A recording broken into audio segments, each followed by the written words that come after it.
සියලුම දෙනාට සුබ සන්ධ්‍යාවක් වේවා. මේ රට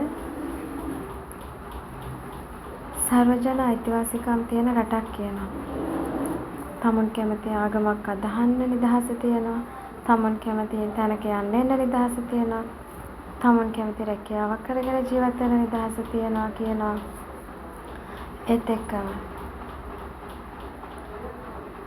අනිත් අයට කරදරයක් නොවන සාධාරණ දේවල් ඕන දෙයක් කරගෙන ජීවත් වෙන්න නිදහස තියෙන රටක් කියනවා. ඒත් මට අද මගේ ආගම අදහගෙන තනියම මං කැමති ආගමක් අදහීමේ නිදහස මට නැති කරලා තියෙනවා. ඒත් එක්ක මට නිදහසේ යන්න එන්න අයිතිය නැති කරලා තියෙනවා. ඒත් එක්ක මට මේ රටේ නිදහසේ ජීවත් වෙන්න අයිතිය නැති කරලා මට මගේ දරුවෝ හදාගෙන ජීවත් වෙන්න නැති කරලා මගේ දරුවෝ මල් ළඟ ඉන්නවා නම් කට්ටිය නීතියට යනවා. හැමෝම කියන්නේ පරිවාසයට දාන්න. නැත්තම් වෙනින් අයට පාර දෙන්න. අද දරුවන්ව අයින් කරන අම්මලා ඉන්න යුගයක මම මගේ දරුවෝ ඉල්ලලා අඬනවා වැළපෙනවා වැළහෙන්නක් වගේ. නඩු කියනවා. ඒත් මගේ දරුවන්ව මගෙන් උදුර ගන්න මේ මුළු සමාජෙම මාත් එක්ක ලොකු යුද්ධයක් කරනවා. මම උත්සාහ කරා නීතියට ගියා නීතිය සාධාරණීෂ්ඨ කරේ නැහැ. මේකට එකතු වෙලා ඉන්න මගේම නෑදෑයෝ.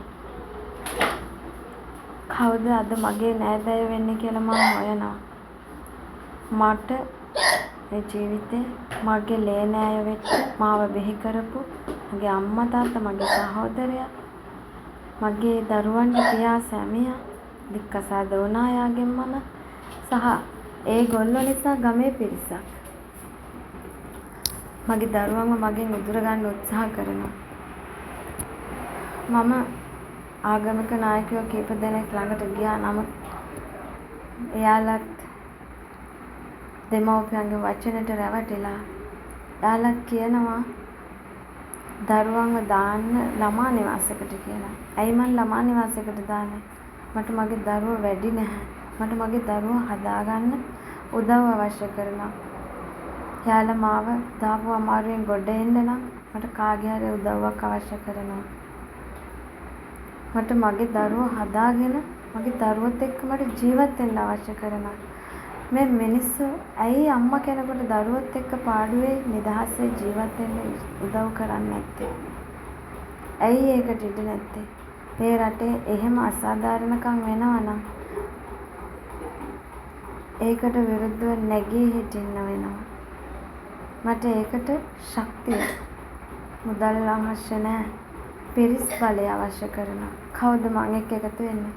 නමුත් මාව මේ දෙමව්පියෝ සහ මේ පිරිස එකතු වෙලා මාව දාපු අමාරුවෙන් ගොඩ එන්න මේ වෙලාවේ මට මුදල්මය වශයෙන්ුත් පුංචි අවශ්‍යතා තියෙනවා. නැතුව නෙමෙයි.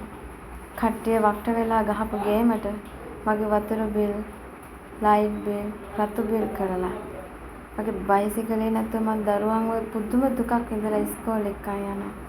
මම රස්සාවට එන්න බොහොම දුකක් ඉඳලා මම මේ ප්‍රශ්නෙට මුහුණ දුන්න හැටි චුට්ටක් සඳමාලියක් හදන්නවා. මොකද මං හැංගිලා හිටියේ එහෙට ගිහිල්ලා. සඳමාලි ජයසිංහ අක්කා දන්නවා. මං එහෙ තමයි හැංගිලා හිටියේ. මට ඉන්න දුන්නේ නැහැ මගේම කට්ටිය. මේකද දරුවෙක්ව හදාගත් දරුවෝ බිහි කරපු අම්මලාට මේ රටේ ලැබෙන ටැග් මේකද? තනියම කොහොම හරි දරුවෝ හදාන් ඉස්සරහට යන්න උත්සාහ කරද්දී ඒ දරුවන්ව හදාගෙන පාඩුවේ ජීවත් වෙන්න දෙන්නේ නැති රටක්ද මේක? මට උවමනා කරන මගේ දරුවන්ව හදාගන්න මට අවශ්‍ය කරන මගේ දරුවන් එක්ක හොඳින් ජීවත් වෙන්න. මාත් ආස කරනවා ලස්සන පෞල් ජීවිතයක් ගත කරන්න.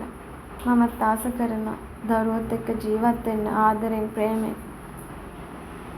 හොඳ ලස්සනට දරුවොත් එක්ක සෙල්ලම් කරලා විනෝදයෙන් ජීවත් වෙන්න මමත් ආස කරනවා. කවද්ද මට ඒවට ඉඩ ලැබලා දෙන්න මේ සමාජය? මම ආස කරනවා මටත් පෞල් ජීවිතයක් හොඳ. මගේ දරුවෝ දුක් වෙනවා තාත්තෙක් ඉල්ලලා. මම මොනවා කරන්නද? අඩුතරේ මට මගේ දරුවෝ එක්ක මේ ආපු ප්‍රශ්න වලින් නිදහස් වෙලා දරුවොත් එක්ක පාඩුවේ ලස්සනට ජීවත් වෙන්න අවශ්‍ය කරන සියල්ල ඉෂ්ට වෙනවා නම් මට